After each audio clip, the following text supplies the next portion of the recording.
In today's video, I'm reviewing a 2014 Subaru Legacy. The Subaru Legacy has been in production since 1989 and is on its 7th generation with an all-new model for the 2020 model year.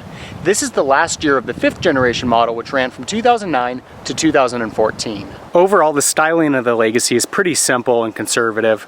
Not a whole lot that's too dramatic about it, but it does have some design cues that help it to stand out within the mid-size segment.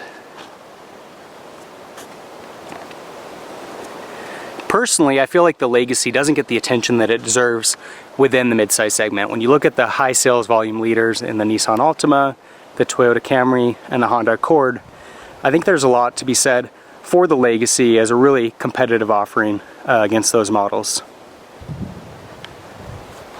It has a really nice sporty look to it. It's unique. And then one of the best things about Subarus is that with the exception of the BRZ, they all come standard with Subaru's symmetrical all-wheel drive. With that all-wheel drive setup, you get really good handling on dry pavement as well as in inclement conditions. So they're a great vehicle for all season, snow, ice, rain. Make for a very popular choice in a lot of northern climates. And that, coupled with really good resale value and a good reputation for reliability, makes them a really popular choice. There's 4 different trim packages offered on the Legacy.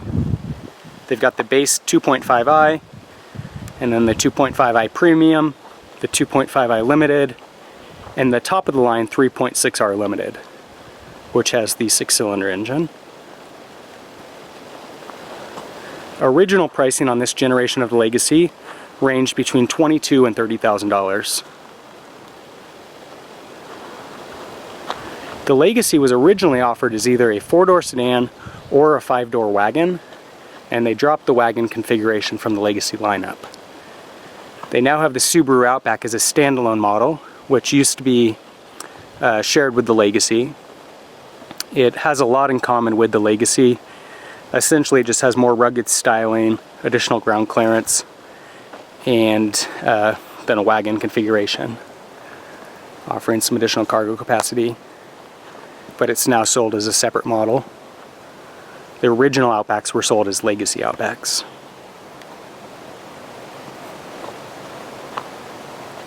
Overall, a pretty good looking vehicle. And like I said, I just don't feel like it gets the credit that it deserves within the midsize segment. The Legacy is offered with 2 different engine options. The base engine is a 2.5 liter 4-cylinder boxer engine with 175 horsepower paired to either a 6-speed manual or a CVT automatic transmission. 0 to 60 time on that vehicle is 8.7 seconds. They've also got the optional 3.6 liter V6 with a 5-speed automatic and 256 horsepower. You'll see that 0 to 60 time drop to 6.4 seconds with the 6-cylinder. The classy yet simple exterior styling that we see on the Legacy continues when you jump inside, where it's got a fairly nicely appointed interior with pretty good quality materials and nice attention to detail. Some nice stainless steel accents. Overall layout's very clean. Some nice detailing throughout. It gives it a pretty upscale feel. And yet fairly simple overall. Seats are pretty comfortable and supportive. And the Legacy comes with a pretty good level of standard options. This model has power windows, power door locks, got power seats, power mirrors, traction control. On the steering wheel, we've got controls for audio, Bluetooth, as well as cruise control. Pretty nice, clean instrument cluster. We've got AM/FM radio and CD player, XM radio. Little hatch here. Climate control with heat and air conditioning. This model has the CVT.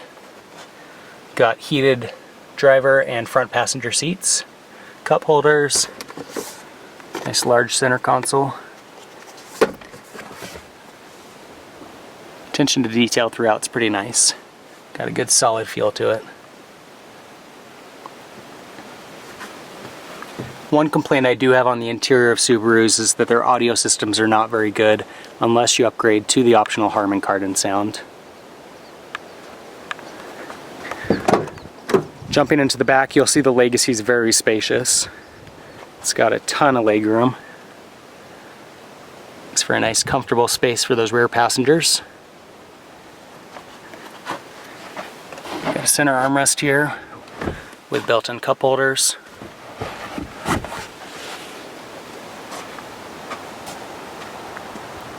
Jumping around to the back of the Legacy, you'll see that it's a very spacious rear cargo area. Despite being a mid-size sedan, you'll have no lack of space for groceries and luggage. And then you also notice that that rear seat is split 60-40. There, allowing you to fold down either this side or that side or both. Get some of those larger objects in. You've got a little lever here that you can pull on to fold those down, but it doesn't work unless I've got two hands available, or if you've got two people. But a fairly spacious cargo area. I tend to be a bit critical of Subarus and their basic engine configurations. Certainly when you jump into the turbo 4 cylinders and the 6 cylinders, they've got a lot of power. But with those basic 4-cylinder boxer engines, sometimes they feel very underpowered. When you really push them to the limit, when you're accelerating or passing other vehicles, you get a lot of engine noise, you get a lot of vibrations, and they just feel like they struggle quite a bit. And they're not that efficient either. And so I tend to be a bit critical of that. But for whatever reason, in the Legacy, the engine seems to fit the car a little better. It's certainly not a very exciting, dynamic driving experience, but you've got enough power. You know, when you're accelerating, it's fairly quiet, it's fairly smooth, and you can, you know, not necessarily drive that aggressively, but you've got enough power to meet your basic needs. The other great thing about Subarus is that they have a really good reputation for reliability. I was just reviewing another Subaru Legacy the other day. It was a 2003 model with over 242,000 miles. And it certainly showed a little bit of the wear, but in general, it still felt like a very solid car. And that's one of the things people really love about Subarus, is that they're very simple, they're very basic, and yet they're very durable for the long term. That coupled with the fact that they have unmatchable resale value and all-wheel drive makes them a really popular choice, especially in a lot of northern climates. So that's a review of the 2014 Subaru Legacy. If you have any comments or questions, leave them in the section below. For more car reviews, subscribe to my channel. In the meantime, thanks for watching.